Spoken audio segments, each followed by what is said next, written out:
Ayy, look, yeah, ayy.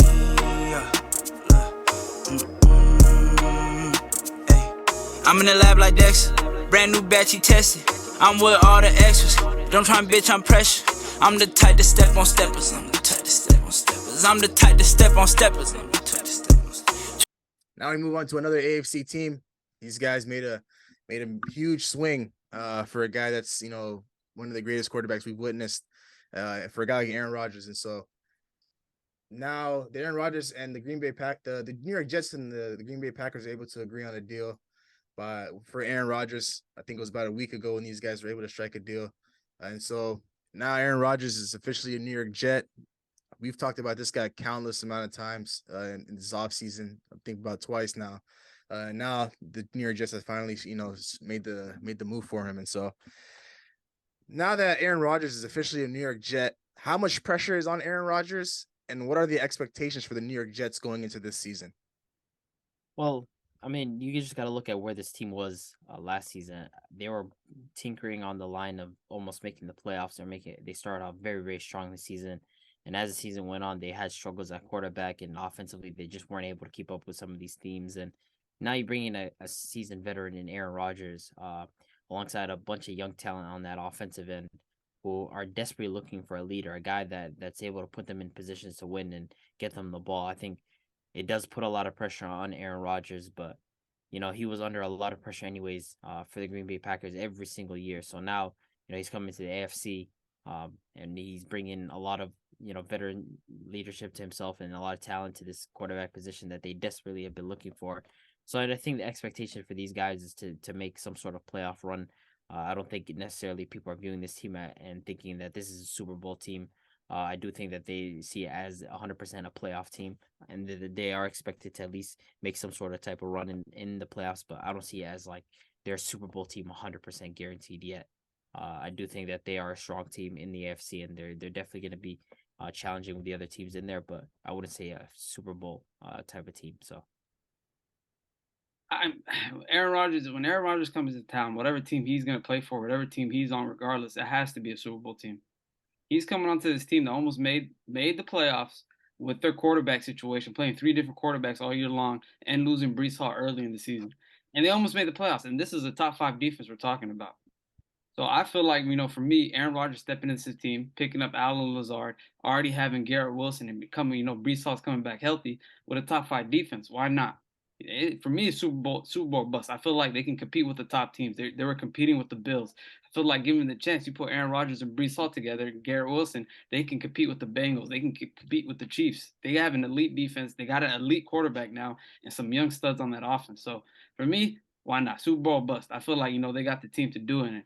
If they fail, 100% on Rodgers. Whenever we talked about Rodgers in his time in Green Bay, was, obviously this guy won a Super Bowl a very, very long time ago. And he's been chasing that Super Bowl high ever since. He was unable to, reach back to the top of the mountain in Green Bay, and now he demanded a trade to go to New York. He came out on the Pat McAfee show and said, the New York Jets were my destination, and I'm looking to play for them. After he went into the darkness for 4 days and did all of his thinking, all of his praying and stuff like that. This is a situation that he wanted to go to. And so obviously the New York Jets, they needed a quarterback, and with their situation last year, Mike White, Zach Wilson, and Joe Flacco, and then missing out on the opportunity to make the playoffs towards the end of the season by losing all those games. When you bring in a guy like Aaron Rodgers, the expectation is nothing less than a Super Bowl. You're trying to sugarcoat it right now and say nobody's viewing this team as Super Bowl contenders. They are Super Bowl contenders. And how do they match up against the rest of the AFC? It's tough because obviously the Bengals are there, the Lamar Jackson led Baltimore Ravens are there, the Kansas City Chiefs are there, the Buffalo Bills are there.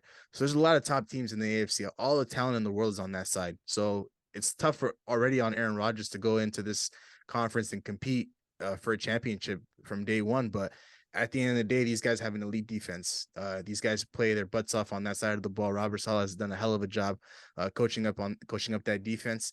And you really have all the weapons for you, better than what you had in Green Bay this past season. Garrett Wilson's better than Christian Watson. You bring in a guy that you're already familiar with from Green Bay, Alan Lazard, who was on your wish list for the New York Jets, and they did right by you already before even trading for you. And so they bring in Alan Lazard. Brees Hall is already there, so everything is there for Aaron Rodgers. This is a situation he wanted to go to, and they already have an elite defense, so he doesn't have to worry about that side of the ball. So all Aaron Rodgers has to do is be himself and win, a lot of games for the Jets and compete for a Super Bowl. And so the expectation for me is Super Bowl or bust. And how much pressure is on Aaron Rodgers? Everything is on his shoulders. There's a lot of pressure on him to deliver for the New York Jets, because the New York Jets, in their long history of quarterbacks, going back to Mark Sanchez and all those guys, these guys needed a quarterback, and they haven't had a stable quarterback since, who knows? I can't even remember when the last time the Jets had a stable quarterback. And so when you bring in a guy like Aaron Rodgers, the expectation is nothing less than Super Bowl or bust. But I want to go ahead and talk about the haul that the Green Bay Packers did get in return for Aaron Rodgers. The Jets ended up sending the number 13th pick in tonight's draft, a 2023 second round pick, which will be number 42, a 6th round pick, number 207, and a conditional 2024 second round pick, which becomes a 1st round pick if Aaron Rodgers plays 65% of the New York Jets snaps this upcoming season, which he probably will, bearing any injuries. In exchange, of course, Aaron Rodgers was the main highlight in this deal, the number 15th pick, and a 2023 5th round pick, which will be number 70 in this upcoming draft. And so I do want to talk a little bit about the haul that the Green Bay Packers got. So how do we feel about what they got in return for their former franchise quarterback, Aaron Rodgers? I feel like that's a fair enough output for what they got, considering the Jets essentially gave their 13th pick, and then the Packers gave up their 15th. So Packers moved up 2 spots on top of the conditional second round pick that they'll get, and the second rounder that they'll already have in 2023, that 42nd pick. So I feel like this is like a fair trade on both sides. I mean, there was a lot of talk about it being there has to be a first rounder in this trade, and that was what was moving the needle for the Green Bay Packers, that they wanted a first rounder, but the Jets weren't budging, and so I think they found a fair output where the Jets would give up their 13th pick, and the Packers essentially moving up 2 more picks, and the Jets obviously get Aaron Rodgers, and on top of that, they get that 15th pick. So I think it was a balanced trade for the most part. It wasn't one where I can confidently say one side absolutely just got way more than the other. I feel like it was good. The Packers moved up. Maybe I don't think they drafted the right person, but we already talked about that. But I feel like the Jets won this trade, to be honest. I mean, they got their quarterback, and they just moved back 2 picks, and they didn't give up much for that. So for me, I feel like the Jets, they came out as a W. A lot of people saying the Packers won, but at the same time, people are forgetting who Aaron Rodgers was, and this is a big upgrade to Joe Flacco, Mike White. Was it Mike White and Zach Wilson? Especially those 3 quarterback combos. It's not a good quarterback combo that they had last year. And Aaron Rodgers, man, we talking about a Hall of Fame quarterback here. So I got the Jets winning this trade.